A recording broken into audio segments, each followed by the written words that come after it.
Pessoal, estou começando aqui agora o programa Aqui Vale. E hoje eu tenho a presença de uma pessoa ilustre, uma pessoa que eu tenho um carinho imenso. E você que está aí deve já ter ouvido falar dessa pessoa. Uma pessoa que fez um resgate histórico aqui na nossa região, na cidade de Ubatuba, litoral norte aqui nosso paulista. Ele fez o resgate contando a história da Ilha Anchieta e tudo que aconteceu por lá, desde os anos de 1500 até os dias de hoje. Essa pessoa sabe tudinho, nos mínimos detalhes. Então eu quero apresentar para vocês um grande amigo, o meu amigo, tenente e escritor Samuel Messias de Oliveira. Muito obrigado por o senhor ter aceito essa entrevista com a gente, meu querido. Olha, eu que agradeço, porque eu sei o quanto você gosta dessa história. Sim. Você é uma pessoa que se envolveu também com essa história há muitos anos atrás. Sim. E você sabe a importância que isso tem para as famílias que moraram lá. Os filhos da ilha, são mais de 400 famílias, por aí 434 famílias cadastradas, e só em Taubaté tem mais de 180 famílias, e toda essa história estava perdida, estava esquecida, e a gente acabou se envolvendo com isso e trazendo à baila, trazendo à luz toda essa história aí que você gosta, que eu sei que você gosta. Então, tenente, para a gente começar aqui o nosso papo, conta para as pessoas que ainda não conhecem essa história, conta como que o senhor acabou tendo a vontade de fazer esse resgate, de estar resgatando toda essa história sobre o que aconteceu na Ilha Anchieta. Então, a palavra Anchieta, Anchieta, já tem uma ligação comigo desde criança. O primeiro caminhãozinho que eu ganhei da minha mãe, caminhãozinho de madeira, estava escrito Expresso Anchieta. Isso eu tinha quase 8 anos, 7, 8 anos, quando ganhei esse caminhãozinho. Eu li lá, Expresso Anchieta. Então os meus colegas tinham Expresso Patrício, Expresso Brasileiro, Expresso Cometa. Só eu tinha Expresso Anchieta. Olha. Mais tarde, assim que eu terminei meu tempo no Exército, eu fui para a Força Pública, que hoje é a Polícia Militar. E fui fazer escola de soldado num batalhão que hoje chama 2º BP Choque Anchieta. E lá eu terminando... Aonde era esse batalhão? Esse batalhão é em São Paulo, próximo à estação Tiradentes do metrô. Ah, sim. E é o 2º de choque, 2º batalhão de choque, onde ficam aqueles batalhões todos ali próximo do quartel-general, quartel do Comando-Geral da Polícia Militar. E ali fica também a cavalaria, fica a capelania, fica o batalhão da rota, fica os BP Choques, os batalhões de choque, sendo um deles onde eu tirei escola, que na época não era ainda batalhão de choque, era um batalhão de guardas, treinava o pessoal que eu não sabia, eu saí do interior, cheguei lá, fui classificado nesse batalhão. Sim. De lá eu fui mandado para um presídio, que é um presídio que ficou famoso mais tarde, que é o Presídio Carandiru. Olha só. Então, a Casa de Detenção de São Paulo e a Penitenciária do Estado. Então, lá eu fui tirar o meu começo do serviço. Depois eu passei pela FEBEM. Começo de serviço, hein, gente? Imaginem. 22 anos de idade. Eu tinha ficado 3 anos no Exército, quando depois fui para lá.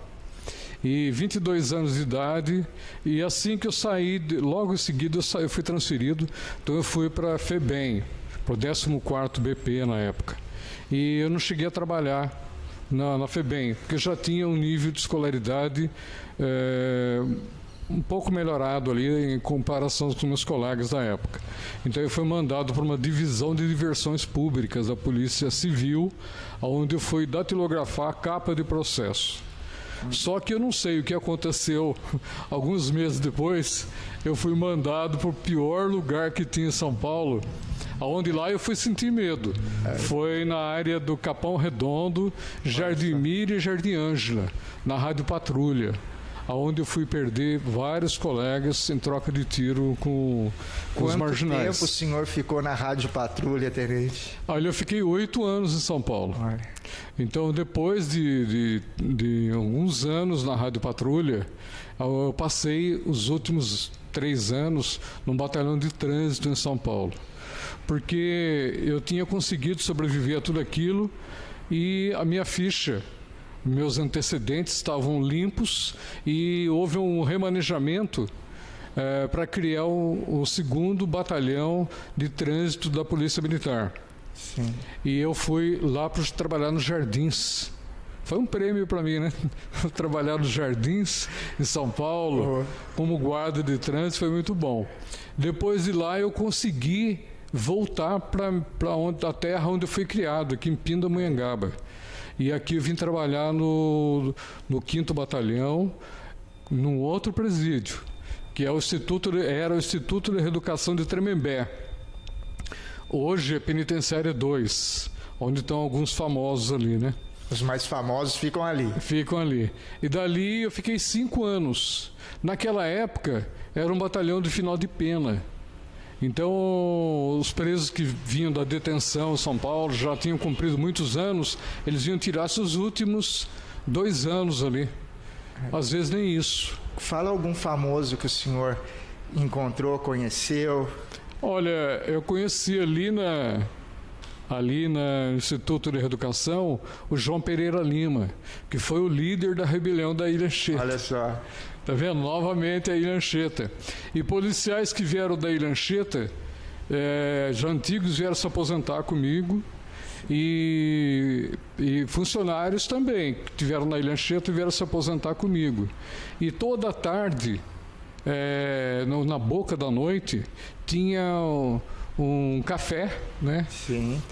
Com pão e manteiga que vinha de dentro do presídio. Então a gente pegava um caneco de alumínio, um pão com manteiga e sentava fora do destacamento. Ali é uma fazenda, ainda é, né, uma fazenda ali. E sentava lá e os colegas mais antigos estavam contando as histórias para os mais novos. Legal. E a gente ficava ali ligado naquelas histórias de uma tal Ilha Anchieta. Foi aí que começou então a paixão, tenente, pode-se dizer, a respeito da Ilha Anchieta e de toda essa história? Sim, aquilo ali chamava a minha atenção. Tem uma época que veio um soldado novo, recém-formado do 5º Batalhão, estagiar conosco ali. Vieram acho que uns 10 mais ou menos. E eu, por curiosidade, sendo já mais antigo, já estava ali com uns 15 anos de polícia, 13 para 15 anos, eu fui perguntar para eles, você saindo daqui, depois de estar, você vai para onde? Então eles foram me dizendo para onde é que iam. E teve um que eu perguntei para ele, para onde é que você vai? Ele falou, eu vou para a Ilha Anchieta. Olha. Vai fazer o que lá na Ilha Anchieta? Ele falou, eu vou render o meu pai, que está só esperando eu chegar lá para ele se aposentar, que era outro soldado da Polícia Militar. Era o Samuel... Não era o Samuel Rosa, não. Não era o Rosa, não. Era um soldado que daqui a pouco eu lembro o nome dele. Sim.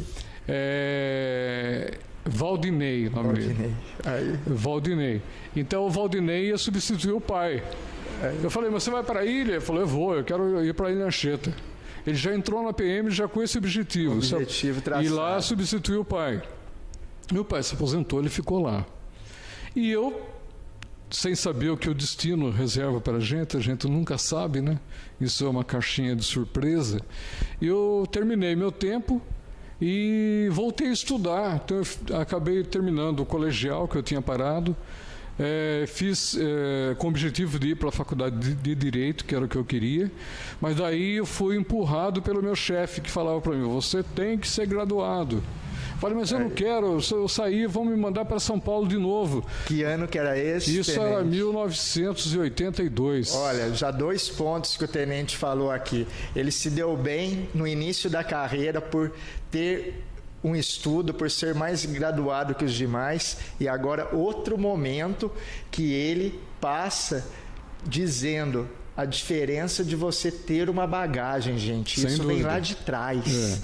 Isso a pessoa constrói no dia a dia e ninguém tira, né? Então, parabéns para o senhor. Então, naquela época era difícil o soldado ter um grau de escolaridade acima do primário. Sim. Entendeu? Então, como eu já tinha um pouco mais, sempre estava sendo me oferecido algum tipo de serviço diferente. Eu não queria, queria ficar no meio da tropa, entendeu?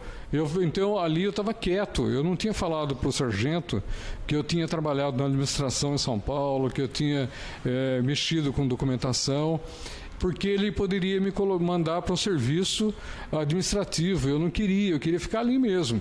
Escolta de preso para São Paulo, aquela coisa, aquela lide ali com os prisioneiros. Era isso que eu queria. Mas pelo conhecimento e intelecto do senhor, eles sempre tentavam estar mudando ali a trajetória. Isso. Aí um dia eu cheguei com o diploma do colegial, encaminhei para ele, falei, sargento, por favor, o senhor encaminha para os meus assentamentos. Ele falou, olha, você vai ficar preso, falou para mim. Eu falei, mas senhor, o que foi que eu fiz de errado? Ele falou, já cansei de falar para você que você tem que fazer curso para cabo, para sargento e tal, e você não quer. Eu falei, eu não quero, porque eu não quero voltar para São Paulo. Ele falou, se você não for, você vai ficar preso, porque veio uma relação aqui para ver os interessados, eu incluí você no meio e mandei para São José dos Campos. Se você não for se inscrever lá, eles vão notar a sua ausência, vão comunicar você, o documento vai vir para minha mão, eu vou dizer que você demonstrou interesse, depois mudou de ideia e causou embaraço à administração. Você vai pegar uns 8 dias de detido aqui. Olha só. Eu falei, sargento, eu preciso de férias. Era sargento Wilson Kanzler Nicolini. Wilson Kanzler Nicolini. Então, descendente de suíço, né? Um alemãozão. Tinha cara de mal. Quando eu vi ele pela primeira vez, falei, puxa, eu estou na mão do nazista. Mas não era, ele era um pai para todo mundo. E o resultado, eu falei, sargento, eu preciso de férias. Ele falou, pode ir embora que você está de férias. Olha só. Entendeu? Aí eu falei, puxa, não tem alternativa, né?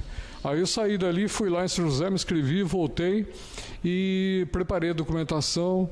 Fui o primeiro colocado da região, fui para São Paulo fazer o curso de cabos. Voltei para o mesmo presídio, fiquei 4 meses lá, depois vim para Pindamonhangaba, para a Rádio Patrulha aqui de Pinda.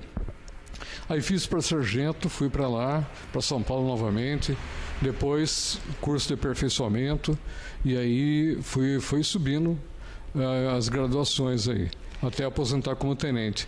Mas eu gostei muito de comunicação, então eu sempre falava nos rádios lá em Taubaté. Quando eu fiquei no serviço de rádio patrulha em Taubaté, eu passava as ocorrências da noite. Porque os policiais não gostam de falar no rádio. E o comando também na época proibia que praça falasse no rádio. O praça é de soldado ou subtenente. Só quem podia falar no rádio eram os oficiais. E eu era soldado. Ali já era sargento, então, mas mesmo assim não poderia falar. Só que a gente tem que ser um pouco ousado na vida. Então eu comecei furtivamente a passar as ocorrências e aquilo pegou uma notoriedade muito grande. Até que me transferiram, me recolheram para o batalhão. Eu fui para lá tirar um tempo lá no batalhão. Aí veio um tenente, ficou no meu lugar, passando as ocorrências. Depois eu perdi a minha esposa, minha primeira, fiquei viúvo. Aí nessa época eu era sargento e estava trabalhando no batalhão, no serviço de justiça e disciplina. Então eu fui escrivão, 2 anos de serviço de justiça e disciplina. Mas sempre vinha aquelas ideias de uma ilha, né? Mas como que vinham essas ideias, tenente? Se o senhor não conhecia, o senhor não tinha ido nenhuma vez para a ilha, como que o senhor tinha essas ideias sobre a ilha? Então, eu tinha um aperto no peito, uma angústia, e eu falava para minha primeira mulher, eu falava para ela, eu tenho um aperto muito grande no peito, eu tenho que realizar alguma coisa. Ela falou, mas você já fez tanto pela comunidade, ainda tem mais coisa para fazer. Eu falei, não tem nada a ver com as coisas que eu já fiz. É algo diferente, mas eu também não sabia o que era. Aí, um dia, eu lidando com rádio, eu vim para Pinda, cheguei aqui, tinha um delegado que falava no rádio. E a polícia militar não ocupava o espaço no rádio. Aí eu falei com o meu comandante, que é o coronel Lamarck, hoje, que escrevemos um livro junto, que está aqui, presente para você. E aí, o capitão Lamarck hoje é coronel aposentado. Ele era capitão comandando a companhia aqui. Aí eu falei para ele, capitão, nós precisamos ocupar um espaço no rádio, porque a Polícia Civil já ocupou o espaço dela. Mas o povo pensa que a Polícia Militar e a Polícia Civil é uma coisa só, e não é. A gente está dentro da carreira policial, subordinado ao mesmo secretário, que é o secretário de Segurança Pública do Estado de São Paulo, mas são instituições diferentes, cada um com seu regime. Eu admiro as duas. Já trabalhei também na Polícia Civil um certo tempo. Então eu admiro as duas. Então, só que eu falei para o capitão, precisamos ocupar o espaço. Ele falou, mas quem? Quem falaria? Você falaria? Eu falei, eu mesmo, capitão. Meu espaço. Ele falou, então você está autorizado. Aí eu entrei na rádio FM 94,5, que era boa. Aqui, né? E na rede de radiodifusora. Aí comecei a passar as ocorrências como eu fazia em Taubaté. Que legal. Aí um dia eu fui convidado, já estava aposentado. Em que ano, mais ou menos, isso? Eu aposentei em 1996. 96. Faz 26 anos que eu passei para a reserva. Aí. Então, eu fui convidado para fazer uma reportagem na Ilha Anchieta, porque eu criei... O senhor cobrir a reportagem lá. Eu criei um jornal. Eu fui repórter do jornal da cidade. Aqui em Pinda mesmo? Aqui em Pinda, que era um jornal que tinha representações em Taubaté, Campo de Jordão, Tremembé, em Ubatuba. Então, era o segundo maior jornal da região. Olha só. E eu comecei a escrever para esse jornal. E o dono do jornal, que era José Antônio, que foi um grande líder na área de jornalismo que eu conheci, ele falou, vamos fazer um jornal junto. E daí nasceu um jornal chamado Notícias Policiais, que eu fazia para a região do Vale do Paraíba e Litoral. Que legal. E aí eu fui convidado por um patrocinador, que era o subtenente Sodré, presidente da Associação de Subtenentes Sargentos, para fazer uma cobertura jornalística de uma excursão à Ilha Anchieta. Aí eu convidei a minha esposa, Mara, que estava trabalhando como advogada na época, e ela sempre gostou dessas histórias também, e um soldado do batalhão, que é o soldado Afonso, filho de um outro soldado que trabalhou na Ilha Anchieta, também chamado Afonso. Esse soldado Afonso hoje, o primeiro é falecido.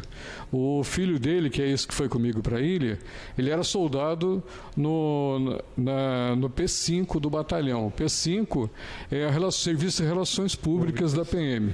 Então ele era auxiliar do tenente Lessa, já aposentado também. E esse soldado hoje deve ser capitão ou major da PM. Então eu falei para ele, vamos comigo para a ilha, você vai ver a ilha onde o seu pai trabalhou. Mas ele falou, tenente, vamos, só fala. Interrompendo o senhor, nessa época o senhor não sabia de nenhuma história sobre a ilha ainda, sabia? Sabia. Sabia sobre qual? Eu sabia da coisas a mais? Eu sabia da rebelião, porque um dia, eu estando trabalhando no Instituto de Reeducação de Tremembé, eu cheguei para trabalhar, sempre tinha um barulho danado, né? O pessoal saindo, o pessoal entrando, aquela troca de serviço, um brincando com o outro, aquelas gozações, né, normais que tem entre um e o outro, do coleguismo do dia a dia. Sim. Aquele dia estava um silêncio. Eu falei, o que aconteceu com vocês? Vocês não são quietos? O que houve aí? Ele falou, que chegou um preso aí, que esse cara é muito famoso, a gente está de antena ligada nele. Eu falei, quem que é? Mais um preso, tem 240 presos aí, mais um, que diferença faz? Aí falaram, esse faz a diferença, esse é o João Pereira Lima, o executor da rebelião da Ilha Anchieta. Olha só. E daí, mais tarde eu passei a ver esse camarada próximo de mim. O que foi sargento foi sargento da Força Pública. Ele foi expulso porque ele matou um sargento da Aeronáutica em São Paulo, numa boate, por causa de uma namorada que ele tinha lá. E daí ele foi expulso da Força Pública. Cuidado com as namoradas, viu? Um perigo. É um perigo. Acabou com a vida dele. Porque depois disso ele passou 30 e poucos anos na cadeia. Olha.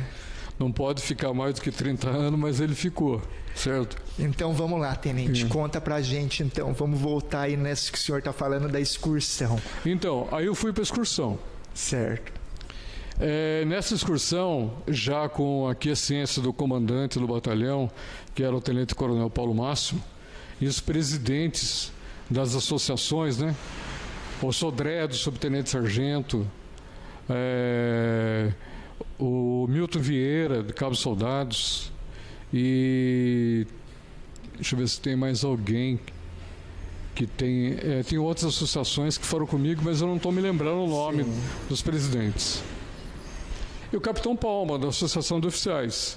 Então nós fomos para a Ilha Anchieta. E chegando lá, eu fui pôr o pé naquela ilha que eu tanto ouvira falar dentro dos presídios. E eu fiquei chocado quando eu fui perguntar para algumas pessoas que trabalhavam lá sobre a história. O que o senhor ouvia nos presídios a respeito da Ilha Anchieta? Lá que foi o que deu a curiosidade para o senhor estar aí, né? Exatamente. Lá tinha mais de 100 famílias morando na ilha. Família de policiais e família de funcionários. E 453 presos. Os piores bandidos do Carandiru e da Casa de Detenção. Então, aqueles bandidos que eram considerados piores em São Paulo, no Carandiru na penitenciária do Carandiru e na Casa de Detenção, que era em frente ao Batalhão da Rota na época, depois criaram a Casa de Detenção lá no Carandiru também, mas antes era em frente ao Batalhão da Rota ali. Então, os piores que eram considerados inadaptáveis eram mandados para a ilha, porque julgava-se que de lá ninguém fugiria, porque a ilha era cercada de tubarões. Então, aquele presídio não começou para ser presídio de segurança máxima. Ele começou para recolher vadios, vagabundos, cassineiros e mendigos. As pessoas que trabalhavam em cassino, de jogo, de roleta e tal, eram pegos pela delegacia de vadiagem em São Paulo e mandados para a Ilha Anchieta para ficar 3 meses de castigo. Então não tinha julgamento, não tinha processo, não tinha nada. Era 3 meses de castigo.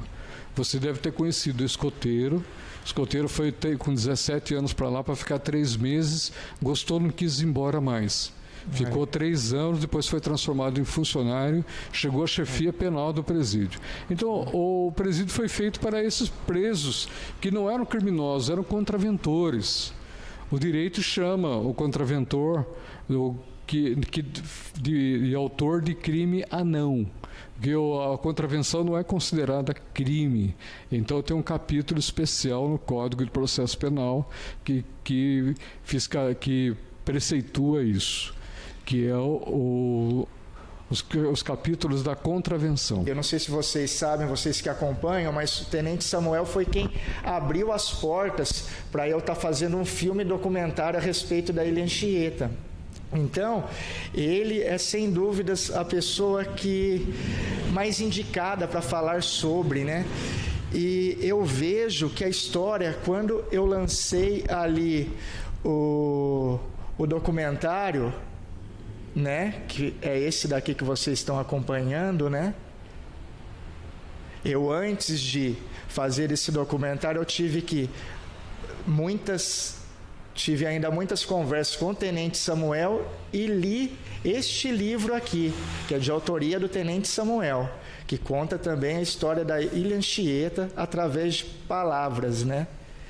Então, o que eu vejo? Eu vejo que era uma história que ninguém queria falar sobre, tenente, que na época a Coronel Nicolucci ainda deu os parabéns, falou, poxa, você está fazendo um resgate, uma história para não ser esquecida, tem que ser lembrada, mas eu vejo que as pessoas não gostavam, parece que foi um acontecido que eles não queriam que acontecesse, né?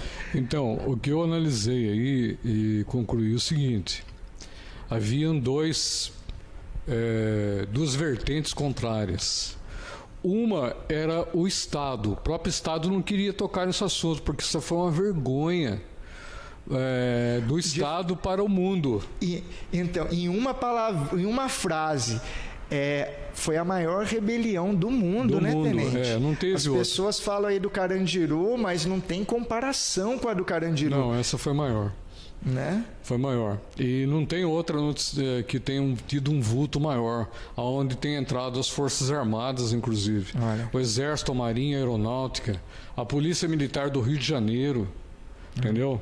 A Força Pública do Estado de São Paulo, a Polícia Civil do Estado de São Paulo. Então, houve um cinturão de fogo na serra para impedir que esses bandidos viessem para o Vale do Paraíba, certo? Então, isso causou um terror na região, porque os antigos falam para mim, principalmente o pessoal do litoral, que eles montavam grupos de vigilantes, dentre eles mesmo, que ficavam na praia, amanheciam lá com armas rudimentares para proteger as famílias naquelas vilas que já existiam no litoral. Mas os bandidos foram com o objetivo de ir para o Rio de Janeiro, né? Foram na direção de Paraty, onde eles arrebentaram a embarcação deles lá. Mas aí você perguntou por que essa história parou. Então eu falei uma das vertentes. O Estado não queria tocar nesse assunto porque tinha vergonha. Outra coisa é o seguinte: os sobreviventes da rebelião não falavam nem entre as famílias. Quando se encontravam, falavam tudo, menos sobre a ilha. Por quê? Porque a imprensa foi cruel com eles. A imprensa falou que as mulheres foram todas estupradas pelos presos. Olha só. Mentira. Se houve alguma coisa boa nessa rebelião, que só assim pode dizer, é que os líderes protegeram as famílias. Olha só. Certo? Viu? Tanto é o líder que veio embora, com o João Pereira Lima, esse que veio terminar a pena aqui comigo, aqui em Tremembé, quando o Faria Júnior. Faria Júnior, ele quando viu que o destacamento tinha sido tomado, que mataram... Tomado isso é pelos presos. Os presos pegaram o destacamento, os presos viraram a cadeia, vamos dizer. Imagina um presídio numa ilha onde tinham no dia 10 soldados e mais de 453 presos, né, tenente? Isso, Então, o efetivo da ilha, contando com todos os policiais, dava entre 60 e 70. Só que de serviço ficava 10. Certo? 10 para cuidar de 453. Então eles foram vendo aqueles pontos frágeis. Porque o comando da ilha cansava de pedir aumento de efetivo para a ilha, mas sempre foi ignorado. Entendeu? O pessoal achava que os tubarões iam resolver. Iam resolver. Só que tinham as famílias, né? Então, outro dia eu li um documentário do coronel Edilberto, que foi um dos historiadores da Polícia Militar, meu amigo, e ele falou que o erro do Estado foi ter deixado família morar na ilha, onde tinha uma ilha, claro, ela tem 17 quilômetros de costa, é a segunda maior ilha do litoral paulista.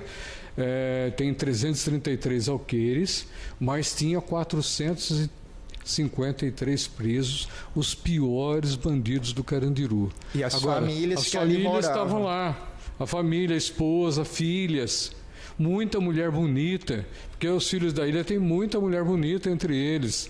Então, isso foi um risco miserável. Graças a Deus, os líderes da rebelião,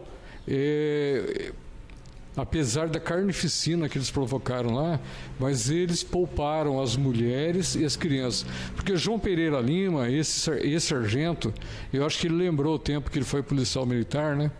Então ele falou assim para os presos, porque um dos piores bandidos que tinha lá era o China Show. E ele partiu para cima de uma das moças lá. E o Pereira Lima fez um disparo de fuzil perto do pé dele e falou: quem tocar nas mulheres ou crianças aqui vai morrer pelas minhas mãos. Nosso fim é a fuga. Como ele era o líder da rebelião, tinha sido sargento da PM, entendia pra caramba de armamento e estratégia, todo mundo afinou para ele. Sim, só que eles saíram da ilha. E a maior parte dos bandidos ficou na ilha. Então aí um outro líder desponta lá, que foi o Faria Júnior.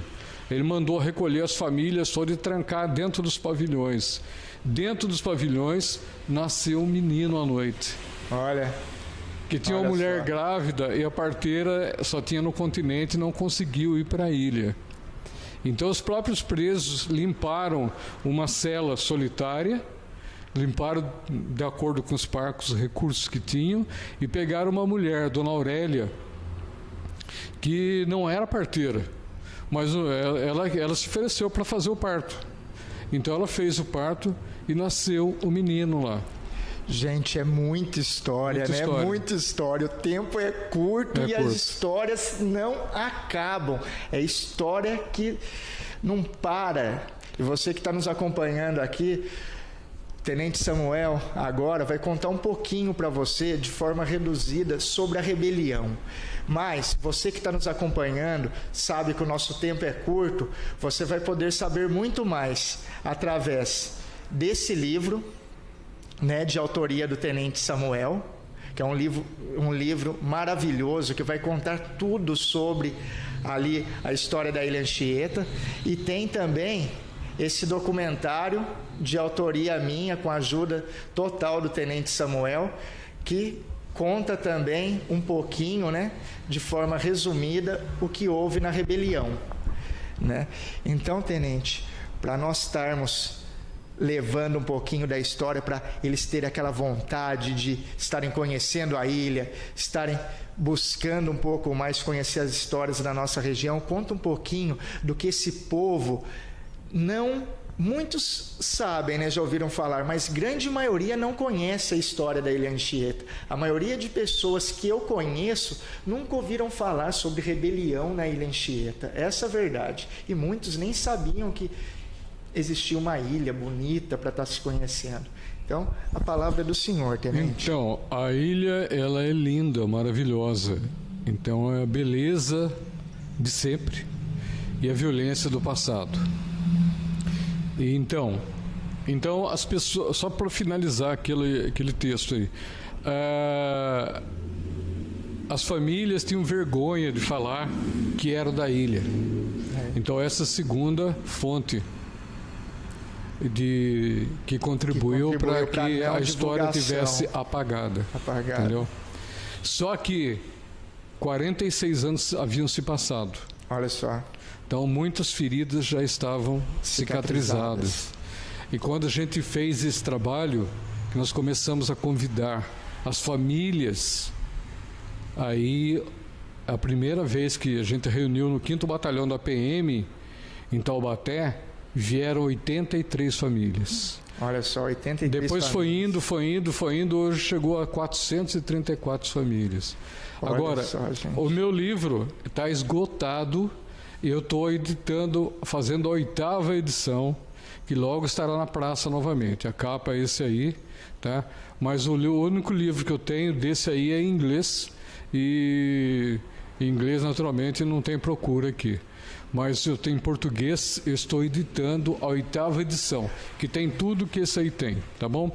Respondendo mais uma pergunta sua. Fique à vontade. Quando a gente começou esse resgate histórico, que começou a vir as pessoas, e a gente começou a fazer missas ecumênicas na ilha, recuperamos a capela, teve até um casamento na ilha, então aquela violência foi afastada e houve um congressamento daquelas famílias que não se viam há 46 anos, que elas se espalharam pelo Vale do Paraíba e Litoral Norte, e aqui mesmo aquelas que se viam, aí elas viram que estava na hora de começar a falar o que aconteceu. Então eu fui pegando os depoimentos delas, fui colocando nesse livro aí. Então, quando a gente começou esse movimento, aquela aflição que eu tinha desapareceu. Olha só, gente. Entendeu? Então a gente tinha que fazer isso mesmo.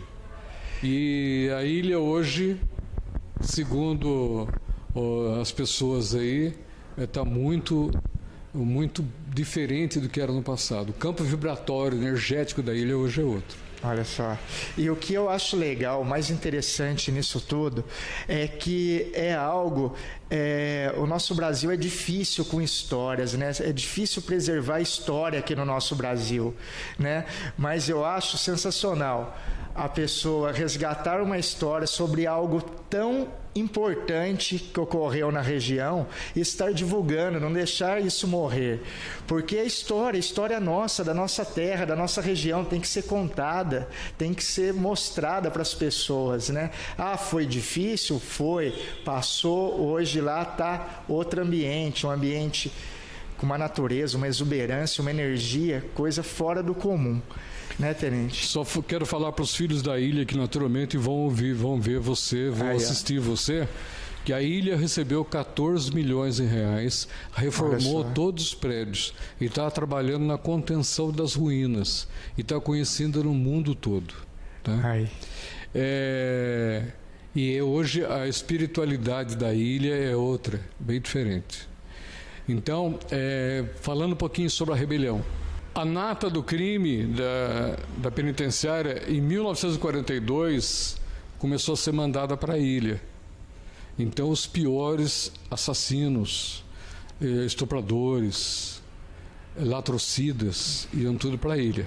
E se misturavam lá com os presos contraventores, se misturavam com menores infratores, que naquela época não tinha FEBEM, ia tudo para lá também. Só que os menores infratores, eles ficavam num pavilhão separado. Mas havia ligação entre eles e os presos de alta periculosidade também. E os presos, para saírem, só que eles tinham uma vigilância precária, mas tinha uma vigilância sobre eles. Só que o líder da rebelião, eu não vou falar o nome dele todo, porque a família pediu que não fale mais o nome dele, certo? A família dele também vai comigo para a ilha. Então eu vou falar só o apelido que ele tinha lá, Portuga. Nas primeiras edições do meu livro tem o nome dele completo, mas daqui para frente vai ficar só Portuga. Então o Portuga era um terceiranista de engenharia e ele foi preso porque ele deu um cheque sem fundo de 5 mil reais. 5 mil cruzeiros naquela época. E acredito que a moeda naquela época fosse o cruzeiro. Então reais eu tenho certeza que não era. E aí ele deu esse cheque e não conseguiu cobrir. Então ele foi preso e mandado para a penitenciária, para cumprir pena lá. Só que ele era terceiranista de engenharia, conforme falei. E ele era cardiopata e hipertenso, um pouco mais novo do que eu sou agora, mas ele tinha muita dificuldade de fazer esforço, por causa da cardiopatia dele. Então ele achou alguns bandidos que ele teve confiança. Foi o Diabo Loiro, os 7 Dedos e o Conceição. E foram trabalhar na marcenaria da penitenciária do Carandiru. Trabalhando lá, sempre tratando muito bem os funcionários, eles ficaram meio de lado da vigilância. E eles cavaram um túnel e conseguiram fugir da penitenciária. Olha foram que história. Os primeiros a fugir da penitenciária do Carandiru. Os primeiros, gente, a fugir da penitenciária do Carandiru. Você que é novo, nunca viu a penitenciária do Carandiru, entre no Google, joga para você conhecer o que era lá. Era uma cidade gigante, com vários pavilhões. Lá parece que os presos tinham que comprar até sua cela. Lá era coisa de outro mundo, gente. Mas voltando aqui, tenente. O maior presídio da América Latina. Olha. E, como eu falei, a casa de detenção ainda não era lá. Era lá de frente o Batalhão da Rota, do BTA. Mas lá no Carandiru, era que o Carandiru é o nome do bairro, né? Bairro do Carandiru. Por isso que pegou no presídio. A penitenciária... Que o nome era Casa de Detenção, né? Casa de Detenção e Penitenciária do Estado. Eram os 2 grandes presídios. Eu trabalhei nos 2 lá, porque eu conheço bem isso aí. E aí a penitenciária era considerada a prova de fuga. E o Diabo Loiro, 7 Dedos, Conceição e o Portuga fugiram de lá. Isso repercutiu no Brasil inteiro, certo? Eu acho que até fora do país. Eles foram capturados em Minas Gerais, devolvidos para a penitenciária. E a penitenciária, alguém falou, manda para a ilha, ninguém foge de lá. Ele foi mandado para a ilha, demorou quase 1 ano na execução do projeto dele, mas fugiu e levou mais de 100 presos com eles. Saíram da ilha mais ou menos 150 presos. Só que eles planejaram tudo para fugir numa barcaça que vinha de Santos, todo mês levando mantimento para a ilha. E a barcaça desconfiou, porque quando chegou lá estava pegando fogo no presídio. Eles tomaram muita cachaça e foram queimar os processos dele, o fogo pegou no telhado, que é forro, era telha e forro. Ainda tem forro lá ainda, né? Tem uns lados com estuque, eu acho que tem alguns que tem forro ainda. E pegou o fogo no telhado e queimou aquilo. Com presídio de segurança máxima pegando fogo, o pessoal da barcaça percebeu que alguma coisa estava errado. Aí eles olharam com binóculo para a ilha e viram os presos, bêbados, andando armados de fuzil. Aí eles deram ré e foram para Ubatuba avisar que o presídio de segurança máxima havia sido tomado. E teve um soldado que atravessou a nado lá, o soldado Simão Rosa da Cunha. Ele atravessou o Boqueirão e foi recolhido por um soldado que estava de serviço do outro lado, no continente. Esse soldado é o soldado Caraquinha. Ele está vivo ainda, mora lá em Perus. Tá? Ele que tirou o soldado Simão Rosa da Cunha da água quando o Simão chegou lá. E aí eles ficaram apavorados. Falou, agora já tinham executado os policiais, certo? Deixaram todo mundo em pânico, as famílias surgiram tudo para o mato nesse momento aí. Atrás. Então, aí não tinha como pedir desculpa, né? Voltar atrás. Falou, não, foi brincadeira, não tinha. Então, lá morreram no dia 10 policiais, sendo 8 policiais militares e 2 funcionários civis que trabalhavam na segurança do presídio. E morreram 12 presos. Então, os corpos ficaram estendidos pelo chão. E as crianças vendo tudo aquilo, certo? E aí, eles pegaram um barco lá que não cabia 50, subiram mais de 100 no barco. E foram embora. Pilotando o barco ia um bandido chamado Timonchenko. Ele era mecânico de automóvel, ele não queria sido barqueiro de nada. Mas não tinha outro, né? Aí foram lá para o Batumirim. Chegaram lá, Praia Rasa. Eles entraram com tudo na praia, racharam o barco no meio. Olha só. E esse barco caiu metade para cada lado. Muitos foram pisoteados. E durante a travessia, o barco deles também começou a afundar, logo depois que passou do Boqueirão. E lá tinha muito tubarão. Então os biólogos falam que isso aí não é verdade, que não tinha tubarão. Nossa, mas tinha tantas fotos na época que eu fiz. Você viu, né? Na hora que eu fui fazer as pesquisas, tantas fotos que tinha de pessoas na ilha, de comandantes, tenente, que eram da ilha, com varal de tubarão. Eu tenho fotos com varal de tubarão. Você olha e você fala, caramba, que tanto de tubarão. Mas era muitos, então, viu? Aqueles tubarões que você viu na vara, pendurado lá, aquilo foi uma pesca de uma única noite. Aquele presídio não tem muralha. Quando eu cheguei lá, acostumado com o presídio, olhei e falei, pô, mas esse presídio não tem muralha? Aí eu lembrei daquelas histórias que eu ouvira lá no Instituto de Reeducação, dos tubarões. Gente, é muita história, é muito bom estar conversando aqui com o Tenente Samuel. O nosso tempo é curto, a gente está chegando ao fim. Mas você que gostou desse bate-papo, eu vou deixar o link para você estar adicionando o Tenente Samuel nas redes sociais. Qualquer dúvida, qualquer coisa que você queira falar, se você faz parte dos Filhos da Ilha e está por aí sem ter se encontrado ainda com essa turma dos Filhos da Ilha lá na Ilha Anchieta, entre em contato também, faça aí o contato com o tenente. Vou estar deixando também o link para vocês poderem estar comprando o livro, estar comprando o documentário, para vocês conhecerem a história em si, e vou deixar o convite também para que vocês conheçam a Ilha Anchieta. É um lugar que a primeira vez que eu fui, eu não queria voltar. Sabe, um lugar maravilhoso, de uma energia que você chega e não quer vir embora. E você estando lá e ouvindo as histórias dos Filhos da Ilha, que são pessoas que estavam lá no dia da rebelião, pessoas que vivenciaram tudo aquilo, contando na forma que eles vivenciaram, é uma coisa assim extraordinária. Tenente, eu quero agradecer pelo senhor ter me dado a honra dessa entrevista, de poder ter dado um tempinho do seu tempo aí, que eu sei que é bem precioso, bem corrido. E eu quero estar já deixando vocês aí que uma outra hora eu chamo novamente o Tenente Samuel e a gente vai falar muito, porque ficou muita história sem a gente contar. Mas a gente, numa próxima entrevista, vai estar contando muito mais para vocês, viu, Tenente? Juan William, cineasta. Alex, cinegrafista Alex.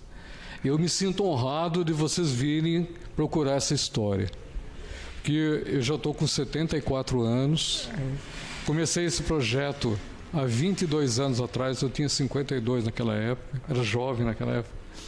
E aí, os meus colegas que começaram e que tinham mais idade que eu, a maioria já morreu, já foi embora. Então, quero lembrar aqui do escoteiro, do Chagas, que são pessoas que conviveram comigo e geraram outros livros também da minha lavra aí, que é o Escoteiro, né, o Prisioneiro do Pavilhão 6, que está esgotado também, e o Relatos de um Sobrevivente, de Chagas. Também era um soldado que era sentinela lá. E o escoteiro foi o que foi preso lá, com 17 anos, depois transformado em funcionário, e veio se aposentar na Casa de Custódia e Tratamento em Taubaté. Então, são pessoas que eu encontrei ao longo da minha vida, nessas pesquisas todas aí, com as famílias, são pessoas que me cederam essa história, da tradição oral deles, uma história que estava entalada neles, agora colocaram para fora. Isso quebrou muito trauma, terem ido conosco para a ilha. Eu agradeço a atenção de todos. Tá? Eu que agradeço, tenente, e eu quero deixar para o senhor, eu ainda não me cansei, porque enquanto eu não conseguir levar esse documentário aqui na mão de Fernando Meirelles, um dos maiores diretores que nós temos aqui no Brasil, que já fez filme como Tropa de Elite, fez vários filmes aí conhecidos, enquanto eu não conseguir levar na mão dele esse documentário, eu não sossego, porque eu acredito que esse documentário, esse livro, eles têm que virar um filme, um super filme. Nós não tivemos o filme do Carandiru, por que não o filme da Ilha Anchieta, que é uma história aqui, nossa, aqui do nosso litoral? Por que não contar essa história, hein? Fica a dica aí, hein? E pessoal, muito obrigado por vocês terem acompanhado aqui essa entrevista. Sexta-feira, não esqueça, entre no nosso canal, entre na TV Vale e acompanhe essa entrevista. E tem muita coisa a mais para vocês, viu? Fique por aí, não sai daí não, e semana que vem tem muito mais para vocês. Obrigado, tenente. Eu vou estar assistindo lá. Acompanhe, hein? Não sai da frente da telinha, não. É o programa Aqui Vale, levando informação, levando cultura, levando o melhor da nossa região, só para vocês, hein? No dia 19 de junho de 52, nós fomos dormir num paraíso e acordamos no inferno. Um preso enfiou o fuzil lá e matou o armeiro. Ninguém pôde pegar armamento. Tinha pouca arma, porque eles tomaram todas. Poucos militares, que muitos, até a arma de serviço, já tinham gasto toda a munição. Aqui ficou um soldado que correu do destacamento, não entrou no tiro nem no pau. Ele ficou porque aqui é uma passagem, uma galeriazinha, para pegar a água que vem e entrar aqui. Não estava chovendo, então ele ficou até o outro dia cedo. Ele estava ali dentro, ele era fechado, tinha um cadeado que ele colocava. E aí o Pereira, ali na janela, matou ele aí. E o Chinachou ficou naquela janela. Se ele ali. não tivesse falado isso, ele não teria morrido, porque o seu Otávio era um amigo. E aqui era o nosso sanitário, aonde então morreu um soldado lavando o rosto, que era a hora do café. Os presos tudo aí atrás na horta, esperando a hora de atacar.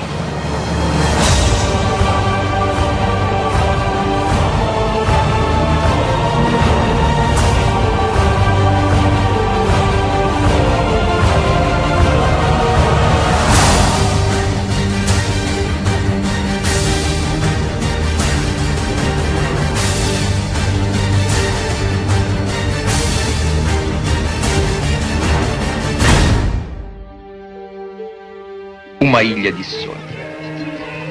Ninguém poderia imaginar as feras que ela oculta. Nem tigres, nem leões. Feras humanas. Silêncio! Entrar em forma! Armadura geral! Homens transformados em feras pelo destino e pela sociedade. Nossa história é apenas o relato de um fato real. Começa numa clara manhã de verão. Não foi exatamente um começo. Foi uma explosão.